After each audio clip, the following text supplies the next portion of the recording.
So in the first hour we came to Arago, to his famous experiment.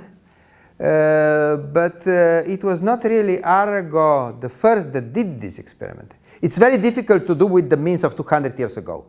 Let's be clear. Arago used an obstacle 2 millimeters of the circular plate of 2 millimeter diameter, very accurate plate. But Arago himself then searched the literature and found out that some astronomers did the same experiments already 100 years before Arago. So in the 18th century already they did this experiment. And Arago still lives today. You can see it here, provided that you have the correct means, that you have very good quality balls from ball bearings. Unfortunately, Wikipedia was actually able to calculate this experiment, to calculate the requirements for the accuracy of this ball, but they couldn't do the experiment. Why? Probably because they never repaired the bicycle in their life. Those guys. I had to repair my bicycle. I had to get the balls out of the ball bearing, and so I got the right kind of obstacle. These balls are perhaps 6 millimeters diameter. The accuracy of the surface, the departure from the true spherical surface or true circular cross section, in order to see this dot here, has to be less than 10 micrometers. If you have a variation of over 100 micrometers for this setup of the instrument, you don't see anything. You don't see the dot if the ball deviates more than 100 micrometers from its ideal circular shape. So this has to be very accurate. But there are many things in our practical work that we actually built accurate, and then they have problems. So one problem happens in lasers. Power lasers used a crystal made of neodymium YAG. And these crystals usually are cylindrical in shape. Those are circular. And you have light actually oscillating in this direction. What does that mean?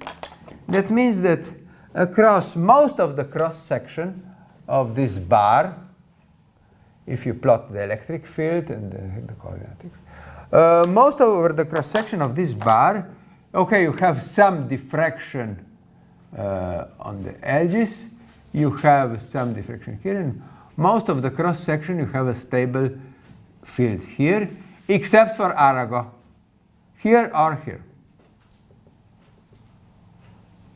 Could also be the other way around depending on the particular geometry.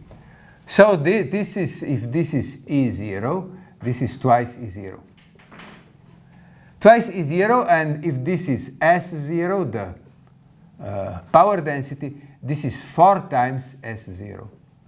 In the exactly on axis of such a neodymium YAG bar, you can get twice the field or 4 times the power density. And here is where Arago makes real troubles to the laser people, because these bars and mirrors and other devices always burn exactly in the center, because you have a much stronger field if you have a power lasers, like for laser cutting. This crystal always burns exactly in the center because of Arago, because the diffraction effects of Arago that they may double the field, and they may multiply by 4 the power density, because power density goes with the square of the field in the center. There's also a problem with Arago with parabolic dish antennas.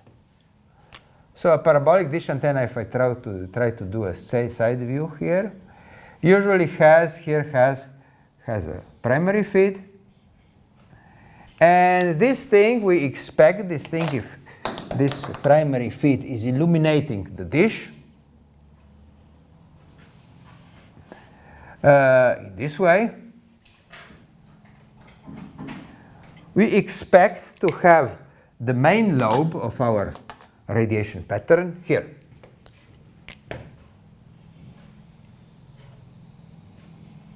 We have some side lobes, but we also have some spillover. Spillover also, the feed radiates slightly above the surface of the dish. This spillover is what makes troubles if this thing is rotationally symmetrical.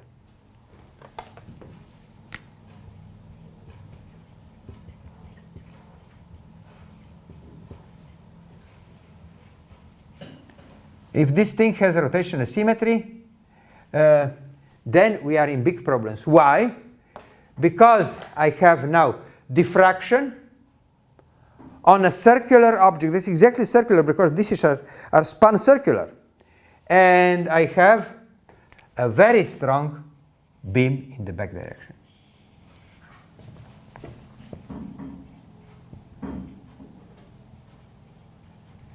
This is the main beam, and this is actually Arago. That's a problem that happens with all rotationally symmetric dish antenna. What is the countermeasure to counter this Arago effect here? One possibility, very funny, I will draw here the dish once again. A very funny possibility is, okay, here the dish has its primary feed. A very funny possibility is to add petals like a flower around the dish.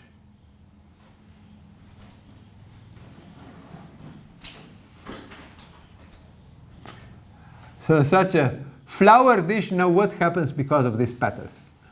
These petals actually no longer leave rotational symmetry. Of course, they should provide at least a phase shift of lambda half, and such an antenna will only have this is f of theta and of phi. Such an antenna will only have a beam in the main direction and no back beam. So we disrupt Arago by making the shape of this antenna, the external shape, a little bit strange. This thing is not always visible. You can see this in the United States on some satellite TV antennas. In Europe, what you see antennas made for microwave links. And those antennas are made such that the parabolic dish here, this is the dish surface. This is the primary feed is here. And there's also a drum, a circular drum around. And this circular drum has absorber in here.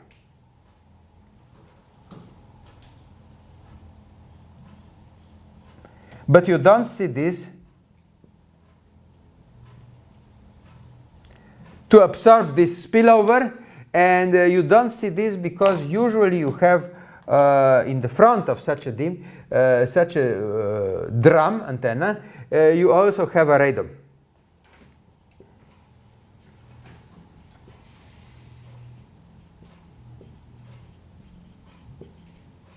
So you only see the drum with a transparent radome. This transparent radome is usually made out of flexible material. Why? There's a good reason. When it is icing, also wind is blowing. So when this thing, when it is icing, wind is blowing and this thing is oscillating in the wind. So ice does not accumulate on the front surface, but falls downwards. But this absorber is on the inside of the antenna, and this absorber is especially there in place to kill the Arago effect in this antenna. Arago was later in his career, he was also a big politician, was also a prime minister of France for a few years after Napoleon. So, but his name will remain with us forever for the Arago effect, to get this bright spot in the center of a shade of in a precisely circular object. These things happens with antennas, happens with lasers. So it is not something just a mathematical artifact here. It's something that happens. Now, this hour we have to discuss the other problem. So this exact solution is decaying towards its stable value, but this decay is very slow. If we have a real geometry like here, this decay will take forever. So we didn't find the answer, how much space does it take for a radio wave to propagate? And in order to do that, we actually need to think about the real shape of our example, our obstacles. Our obstacles are not balls from a ball bearing. Our obstacles may have any shape. In the case of radio waves, the most frequent solution is to have in our radio link, inside our radio link, have a mountain ridge, a transversal mountain ridge. That's a typical obstacle for radio waves. And now this interconnection, connecting line between the transmitter and the receiver, all the markings I will use the same as goes at h above or below our obstacle.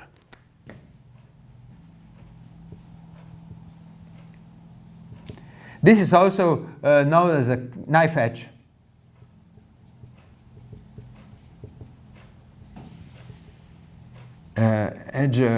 Obstacle. Knife edge diffraction. It's a very popular theme. Now let's put our coordinate system into this problem. So I will leave the obstacle in the y-axis. I have the obstacle on the x-axis. And now h is actually here negative. This h here is actually, for this example, it's drawn negative, but it could also grow positive. The obstacle can go also above the interconnecting line between the receiver and the transmitter. So again, using the same marking, using this distance to the transmitter, distance to the receiver. Again, the same dE. The same dE as we had before. dE is now j over 2 lambda. It's again here E on the aperture, here, the aperture of x and y. It's again distance is e to the minus jk r dx plus rx over r dx times rrx. Before I made the first hour, I made a mistake with the sign here. I put a plus sign in place of the multiplication sign. And the cosines.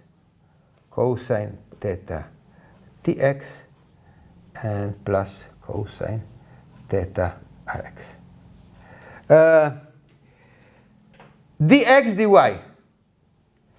Now, in this case, in the case of a knife edge obstacle, I'm going to integrate over the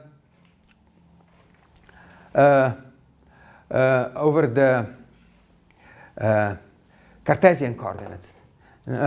Sorry, without just, no, here I was a little bit too quick. I made a mistake. Sorry.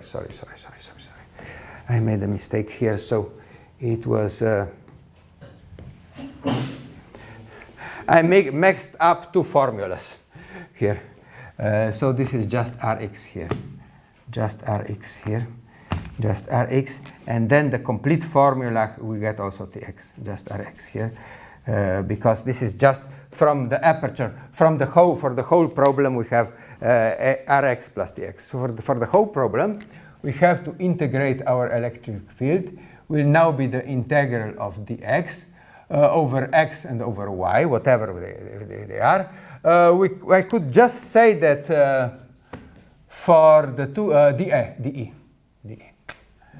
I could just say that we go, for x we go from h, we start with h, and we go up to infinity. And for y we go from minus infinity to plus infinity. And now we can redraw our rewrite. So from h to plus infinity for x, from minus infinity to plus infinity over y. And now I insert here the field of the aperture f of x and y.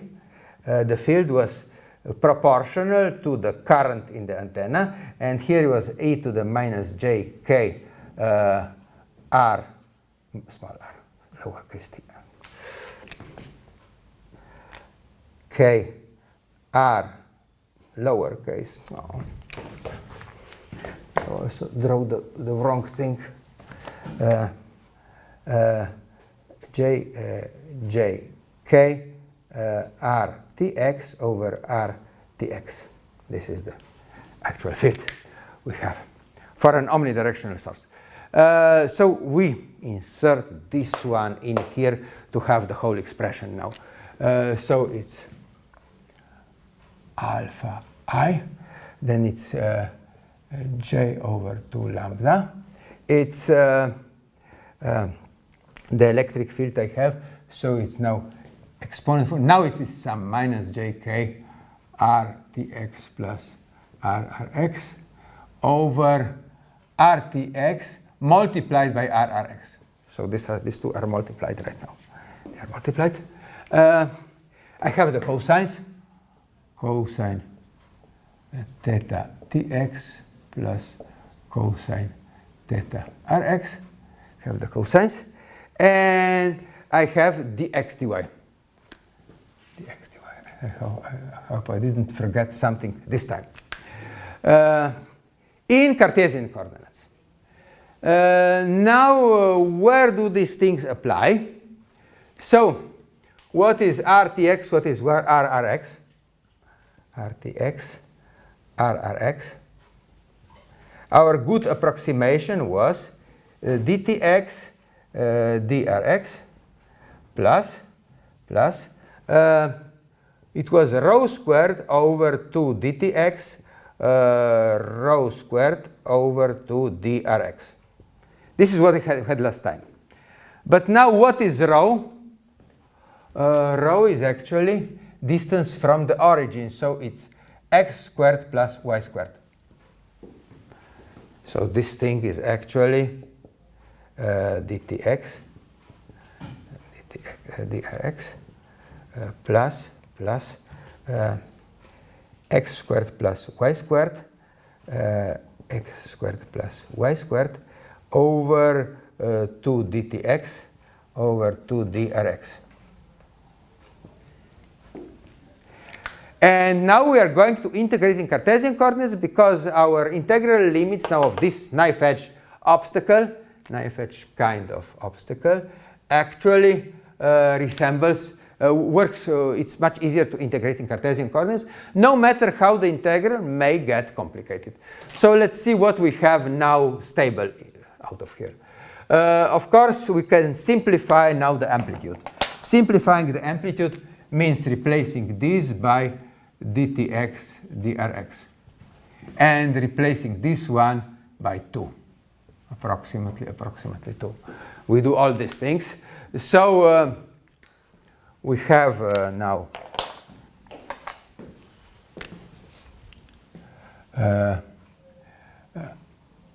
this is not dependent on, I can also extract this alpha I j over lambda, 2 cancels out with the cosines.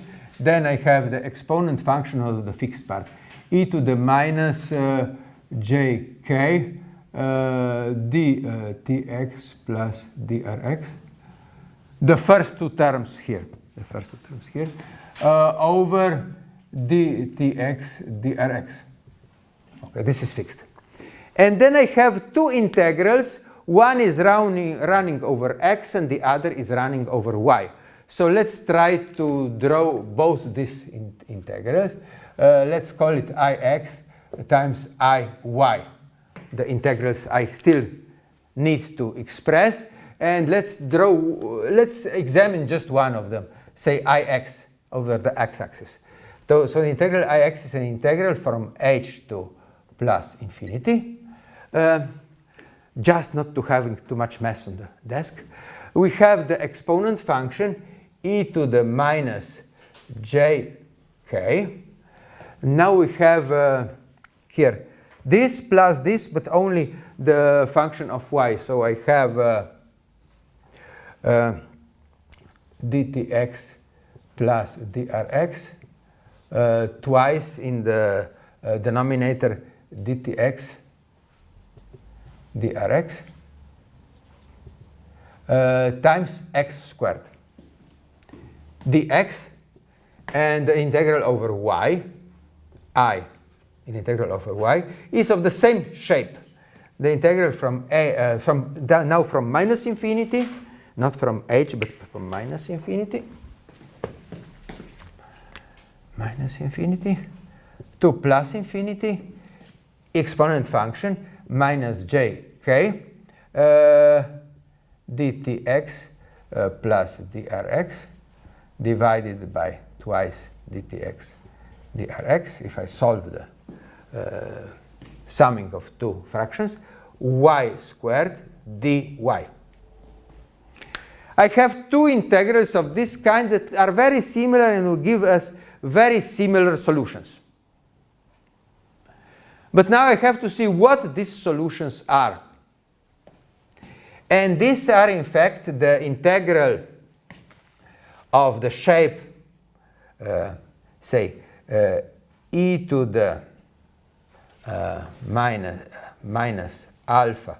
Or say just, I can just write a constant, but not alpha, sorry, something else. Well, if I forget that's a different constant that alpha, I can write it alpha here, e to the, or I will say a. I will say a, so that e to the exponent function j a u squared du, where a is an arbitrary constant, here a real constant, j is imaginary, u squared times u. This integral is also called as a Fresnel integral.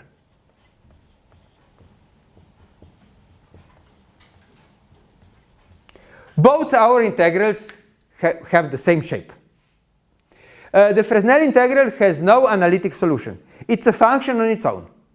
Something that we have to calculate numerically on a computer and find the solution. And what is the solution now of the Fresnel integral if it goes from u1 to u2, say, from two bounds? Here the integral. Let's see what the solution is.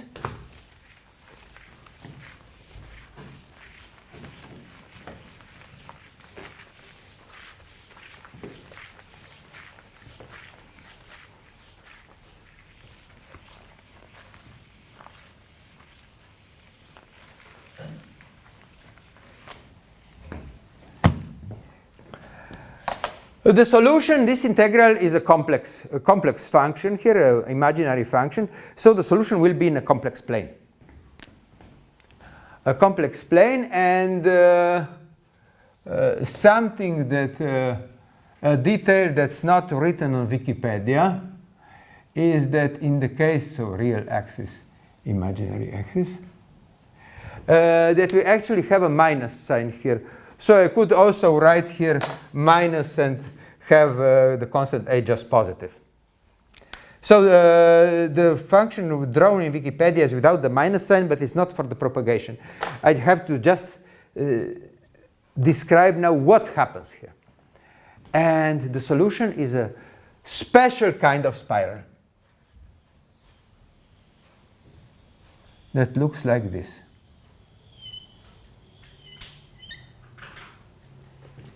Oh, I could have drawn it here a little bit better. I'll make a better drawing here.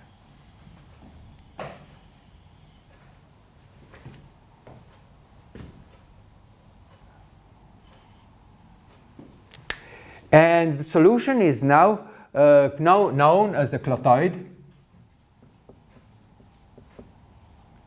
as an Euler spiral or Cornu.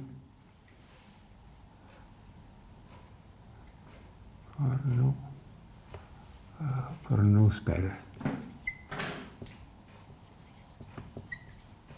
With the negative signs, I have the two turnarounds here. With the positive signs, I have them here. So we have a negative sign actually in our propagation. And what is the value now of this integral if I write it I here? I Fresnel. What is the value? On the spiral, I have to find. So first, this spiral is symmetrical. So whatever constant I have here, this is symmetrical. So if this is minus b, so this is b, this is minus jb, this is minus b, and this is plus JB. Okay? So this is exactly symmetrical here. And the solution is actually finding these 2 points, U1 and U2, on this spiral.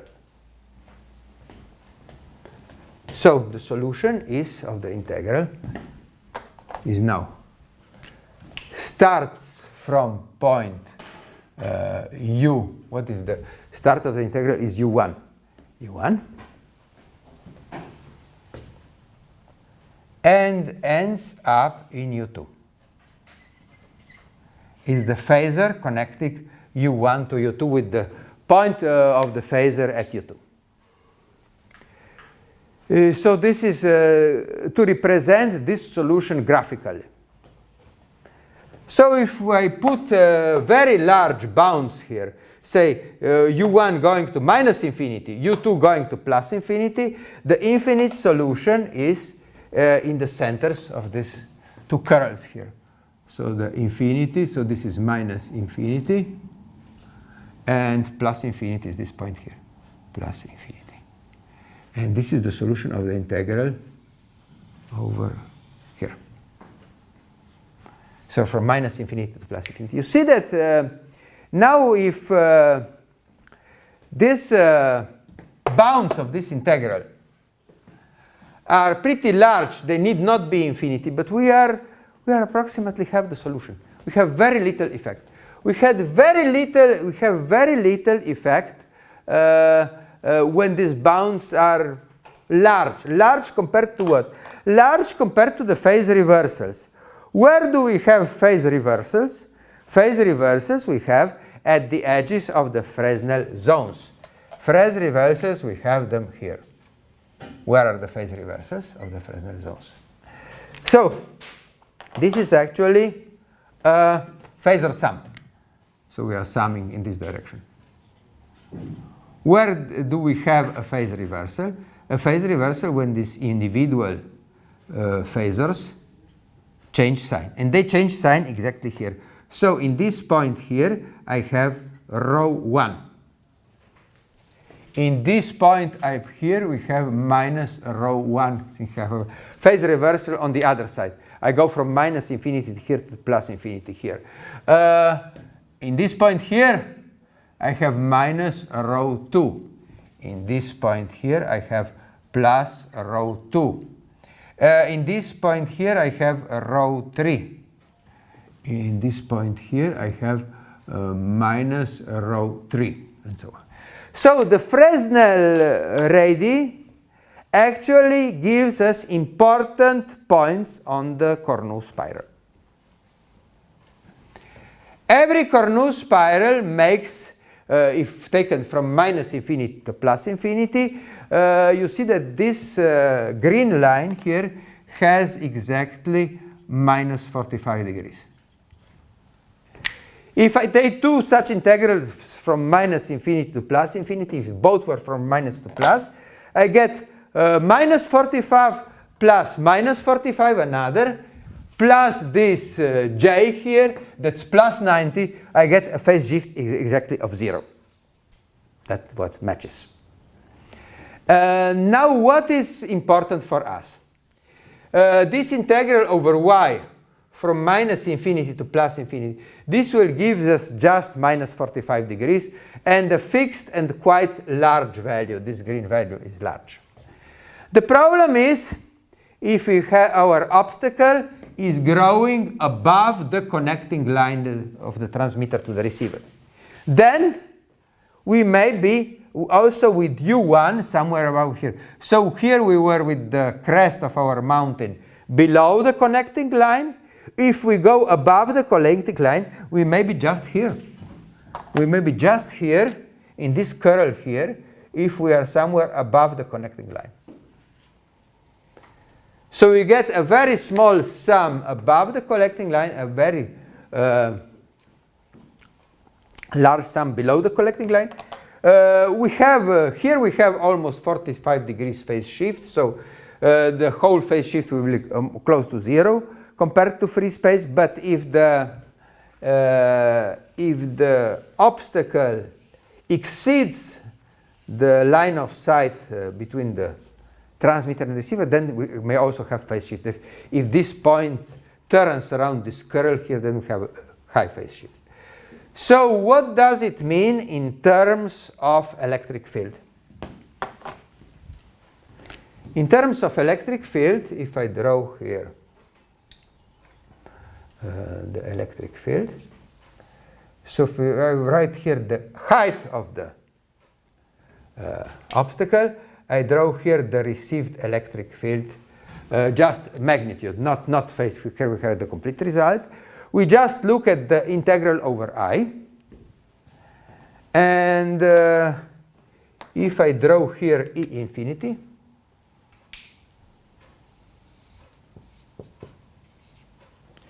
other important points are rho 1 and minus rho 1. So I have minus rho 1, not rho 1, rho 1.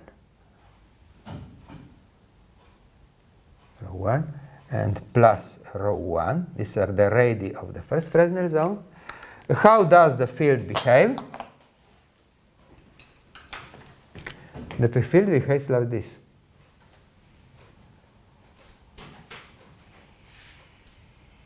The solution of the integral. Oh, sorry.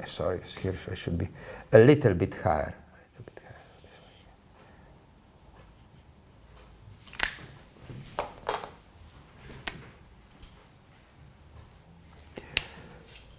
So with a certain obstacle height, you see that I can obtain even a little bit stronger field than in free space. I have an overshoot here. But here in the middle, I have E infinity half. If half of the space is available, only half of the clothoid is available, and the field is twice weaker, which is just 1/2 of the infinity field.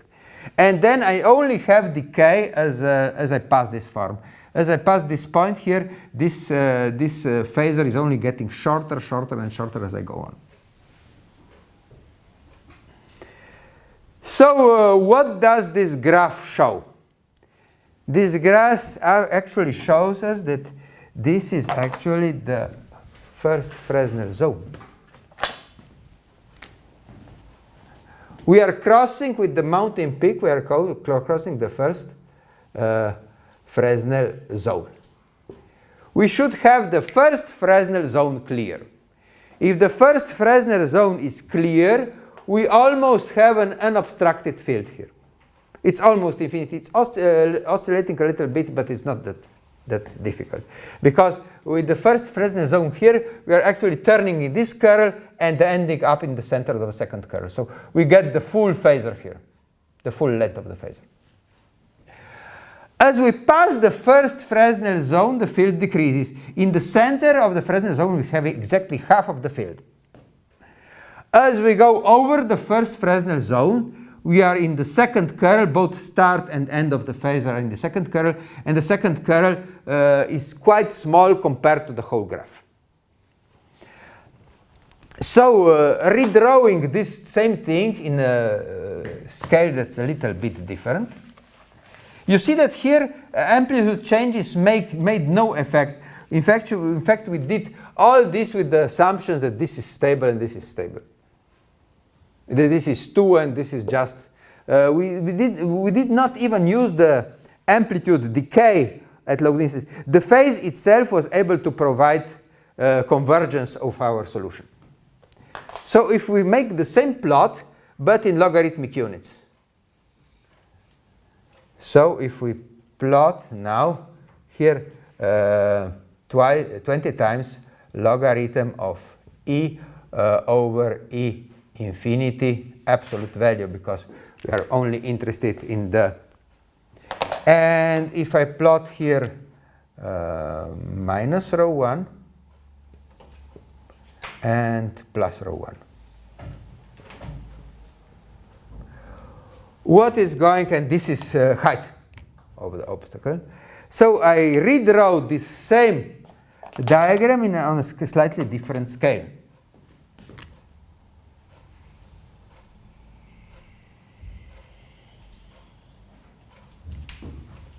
So here I have the point 0 dB. Half of the field is minus 6 dB. And at the end of after the whole first Fresnel zone is shaded, I get minus 16 dB. These are figures to be remembered. And in fact, if I have the first Fresnel zone completely clear, this is here, I have almost a stable field. This overshoot here is about 1.5 dB, so it's very, very small overshoot comparing to all our things I don't know about my radio link. I have a decay here crossing the first Fresnel zone, minus 6 dB in the center, because half of the surface gives half of the field, and minus 16 dB at the end of the field. In fact, I have an approximation.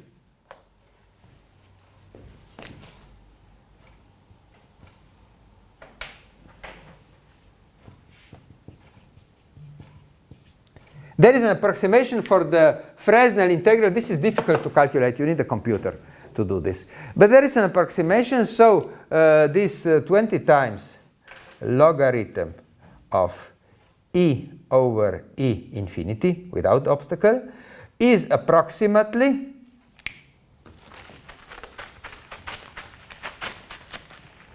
and this approximation is valid only when h is larger than rho 1, when we are in this region. So approximation only applies here. And this approximation is something like that.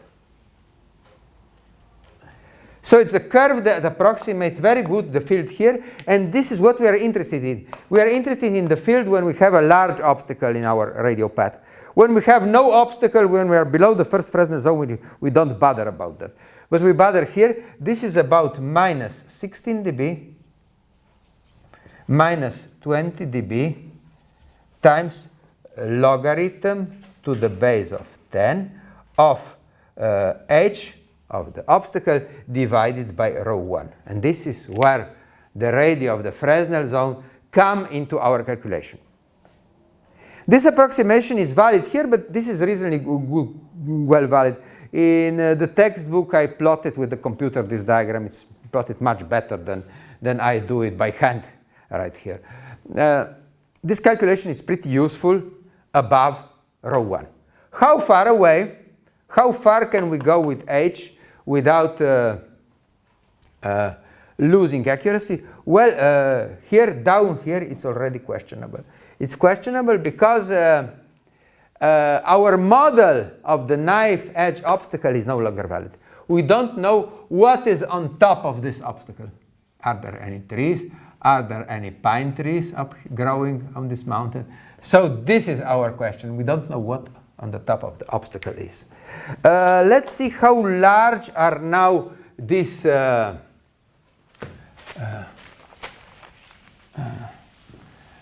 obstacles for practical cases. We have the formula here. Let's make a few examples. So let's say we have broadcast. We have a wavelength of 3 meters. This is 100 megahertz radio broadcast. We have distance of the transmitter, say 20 kilometers. Distance of the receiver is, say, 10 kilometers. We calculate rho 1. Rho 1 is now square root of lambda times dtx drx, dtx plus drx. Okay? And we calculate how large is the first Fresnel zone. The first Fresnel zone is square root 3 meters times, and now we have 20 kilometers, so 20,000 meters, meters times 10,000 meters divided by 30,000 meters. Well, we can cancel some things here. We can cancel this 0 with this 0. We can cancel this 3 with this 3. What is left over is a square root of 20,000. A square root of 20,000 is 141 meters. So in order to disturb radio reception for a broadcast receiver, so this is 100 megahertz, we need quite a hill to shade the first Fresnel zone. At microwave frequencies, it's already a different story. At microwave frequencies, we have a lambda of 3 centimeters. This is for a frequency of 10 gigahertz. That's 0.03 meters. Gives us what for rho 1? For rho 1 is now just 14.1 meters on the same radio route. We'll just draw it nicer. So 14.1 meters. And finally, if I do it for light for a helium neon laser, like this one here, we have a wavelength of 0.6 micrometers. So I have a square root of what?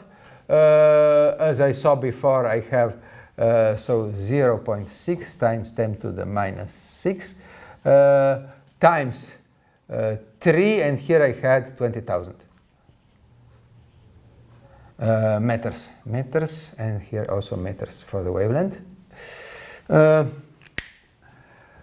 20,000 times 10 to twice is 1.2 divided by 3 is 0.04, so it's 0.4 times 10,000 10 to the minus 2 meters squared.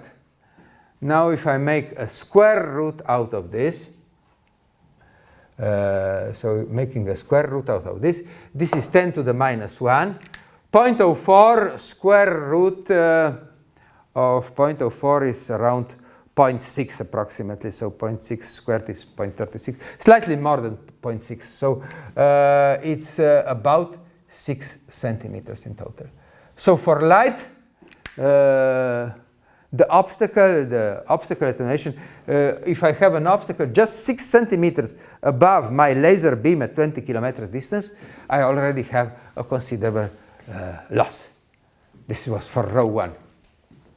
Rho 1. Because of the very short wavelength here. Now, one final issue, what about the accuracy of this formula at large obstacles? If the obstacle is very high, what happens here? Then I have a problem, because usually I don't know what is on the top of my obstacle. And there is maybe a simple explanation what happens. I will try to draw it here, just to make some space on the board to draw it here, to finish the lecture on time, hopefully. So, which is the best solution? The best solution is to have a sharp obstacle. If I have a sharp obstacle between the transmitter and the receiver, this has the height h, this obstacle, then the actual electric field here is, if I draw the field at the place of the obstacle, this is x-axis, the field is actually 0 all over the obstacle, and jumps abruptly to the standard value of E over the aperture.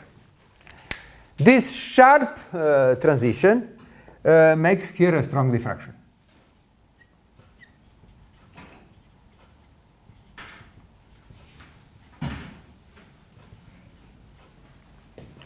And this is our mathematical approximation, and for this our approximation holds. So usually radio links, when you apply this equation, say, in the Alps, when you have a mountain region that has only stones on top of it. If there are only stones, sharp peaks, you cannot even sit on the top of that mountain because the peak is so sharp, then this formula holds. But you have other kinds of obstacles as well. You have rounded obstacles of the same height, but they are rounded between the transmitter and the receiver. Now what happens with the field? And I have an x-axis here, x. Now the field only grows slowly here.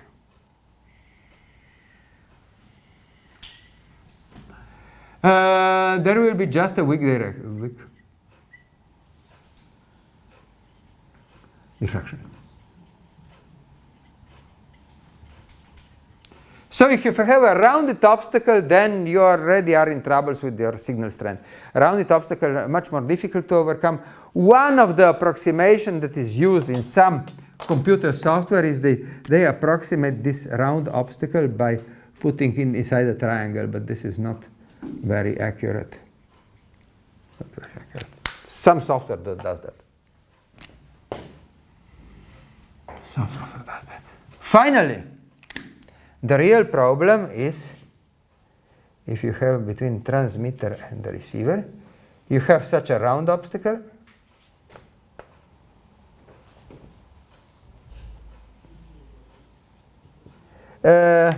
And on this obstacle, you have any kind of trees.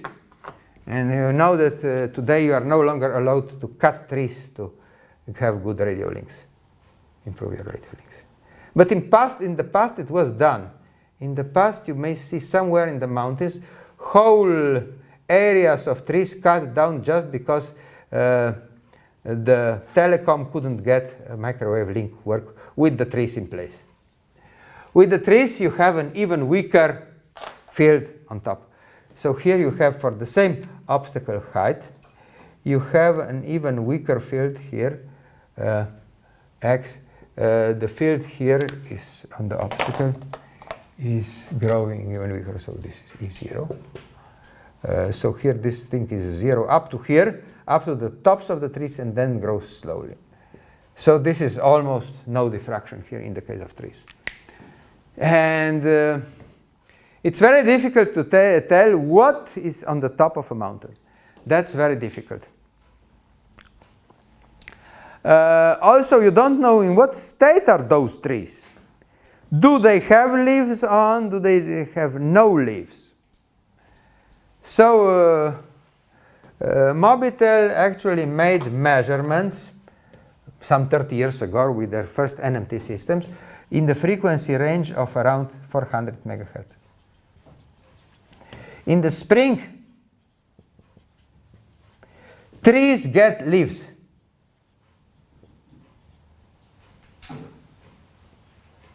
Leaves grow on trees, and that means additional minus 10 dB of signal. Just leaves growing on the trees with leaves. And this was done in town here in Ljubljana. It was done actually. So this is a huge loss of signal just because you don't know what is here. So before you trust your simulation software, think a little bit, what does your software actually know about the trees growing in your town? So there is no definite answer, but at least we know now we need to keep the first Fresnel zone clear. If we have that opportunity, then it's all fine. If there is something protruding in the first Fresnel zone, we already have to make calculation. If we are down here, okay, we have a good mathematical approximation for the formula, but this will probably not go much above, so we can still say that this H has to be smaller, say that 5 times rho 1. So this is already because we don't know what is on the top of our obstacle. So not for too large heights. This is no longer, though even this integral becomes very small because of the logarithm if h is large here. But this formula is questionable above 5 rho 1, 5 times the radius of the first Fresnel zone, because we don't know what is the exact shape of our obstacle on top. It's not certainly an ideal mathematical knife as drawn here. Okay, that's it for today about diffraction. Next time we have to talk about reflection. Reflection is also one of the propagation. Then we go on with other effects. So I hope with diffraction we discussed almost everything today.